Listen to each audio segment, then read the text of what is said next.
got to sort out this cocoa. These are nice, dry, organic cocoa nibs from off the farm here. And the reason I need to sort it off is because I need this tarp for something very exciting. Compost archaeology.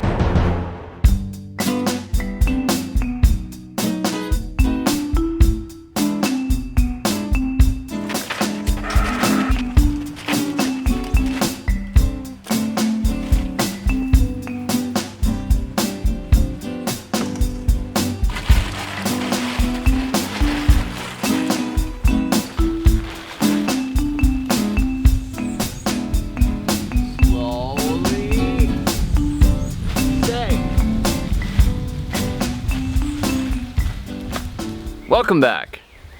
Today we're going to turn the compost pile over the gigantic compost digester and see if we can get some air into it, because I'm going to need some compost soon. So it's the time of it just sitting there unturned is over. If we start turning it quickly, we're going to get more oxygen into it. We're going to cycle through the stuff that hasn't broken down yet and get it towards the center of the pile hopefully, and just start this thing again. And then in probably a week or two or something like that, I'll have a bunch of compost that I can go through. So that's what I've got the tarp for. And I also want to say, Declan, thank you for watching. Glad you're here. As you can see, everything wants to grow in here. These are tamarind. Those are baby tamarind trees. This is pumpkin. This is a loofah. Get out of there. And if I really had more space and that sort of thing, I would transplant these tamarinds, but sadly, we're just gonna turn them under.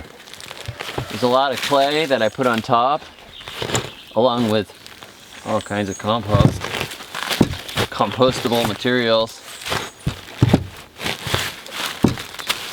You see a lot of this stuff is not really all the way broken down. You can still identify it as straw or whatever else, but some of it, that's still hot. So it's been a long time. I have to go back and check how many months it was. I'll put it up on the screen. But that's pretty good. That's some of the seaweed that's broken down there. So I don't really have the best fork for it because I'm very limited on tools here. I should have a nice light fork for grabbing and throwing this stuff, but we're gonna hack through it with a spading fork, and I'll turn the layers onto that tarp and we'll see what we have.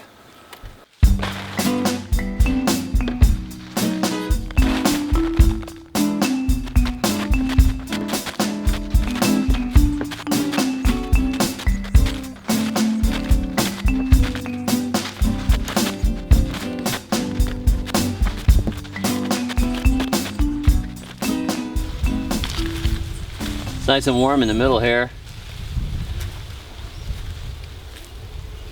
Fungi growth. Still have identifiable goat droppings and a lot of leaves, cocoa leaves that didn't break down all the way. Some of them are still dry from around the edges. It's really a pain in the neck to fork all this out. Oh, that right there is a cockroach. That's a green cockroach. Those are kind of cool. Prettiest cockroach you're likely to ever see.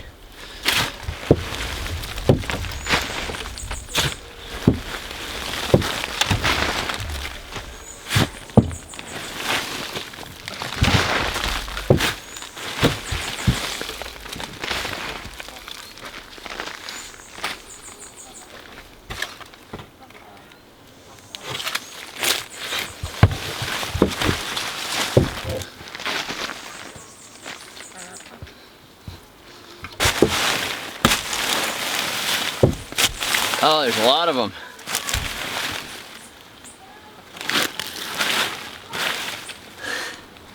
They're all doing good work. Every little cockroach.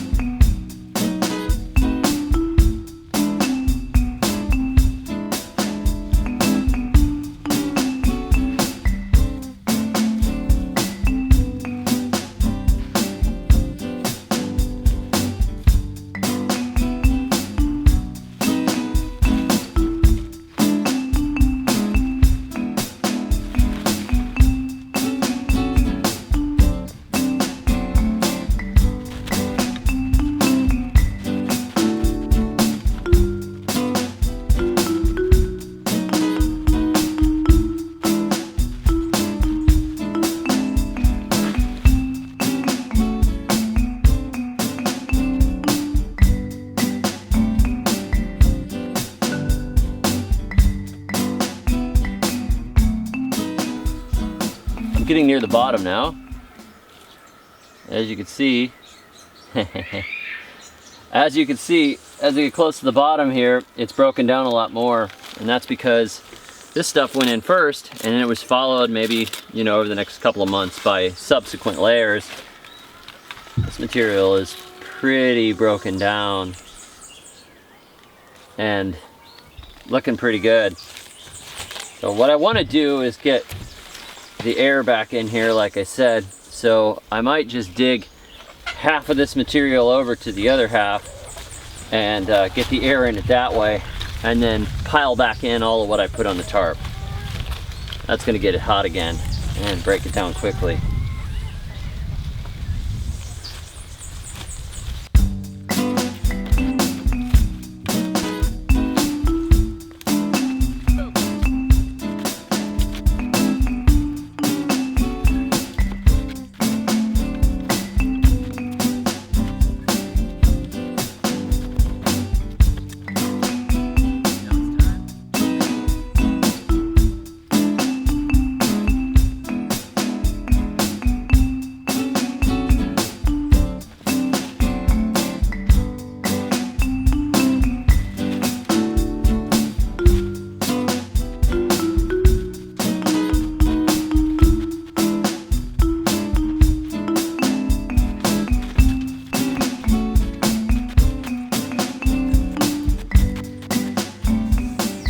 Before I put this all back in the bin, I want you to see how much life is in here.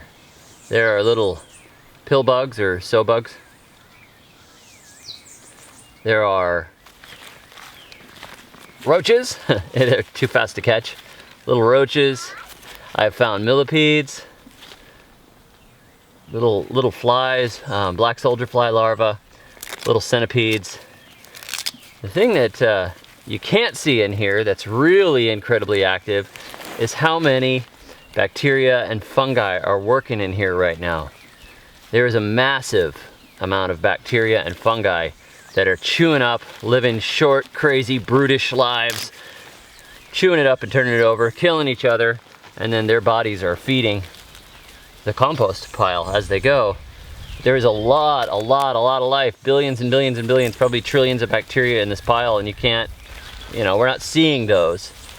But they're all in here and they're doing a mass amount of work. The larger beetles and bugs and worms, those are your primary decomposers who are chewing things up and on a larger scale and shredding and turning.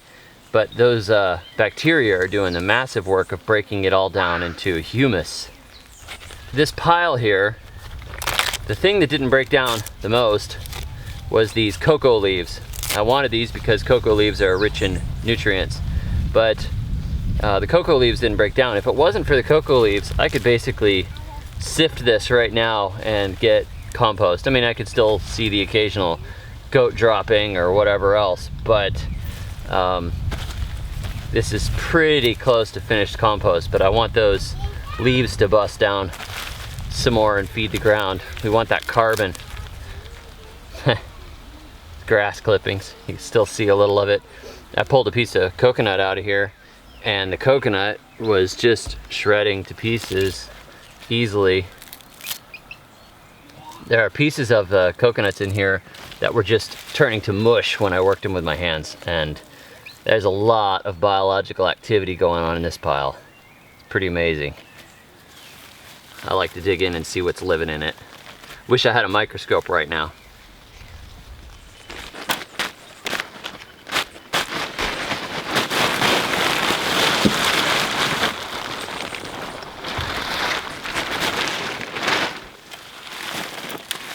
We'll give that another couple of months and see what we have. That ought to do it real well. I'm not going to turn it like that again.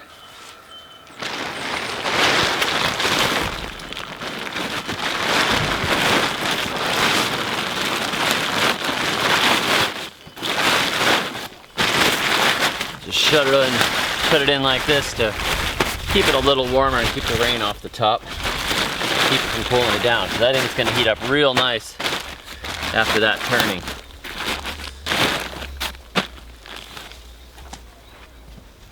Thank Thanks for joining me for a little bit of compost pile archaeology. I love doing this compost thing. I've done compost in so many different ways. It's ridiculous, and sometimes you just got to come back and make another pile. No matter how crazy you get into bokashi or anaerobic composting or whatever else, every once in a while there's just nothing like a pile of compost and turning it over and getting about 3 days worth of exercise in the process. If you want to learn more about composting and some very extreme forms of composting as well, and the simplest ways to make compost and get your garden fed fast, check out my book, Compost Everything, The Good Guide to Extreme Composting. If you look it up on Amazon, you'll see it's got some great reviews, and there's a couple of people that just aren't any fun. But there's a lot of great reviews on it. It's sold well, people dig it, and once you see composting the way nature sees it, it's a lot easier. I think you'll enjoy the book. It's a pretty quick read. It's about 35,000 words, but it's got a ton of information in it. I cut all the fluff out and just give you the down and dirty on composting. So check it out, Compost Everything, The Good Guide to Extreme Composting. And until next time, may your thumbs always be green.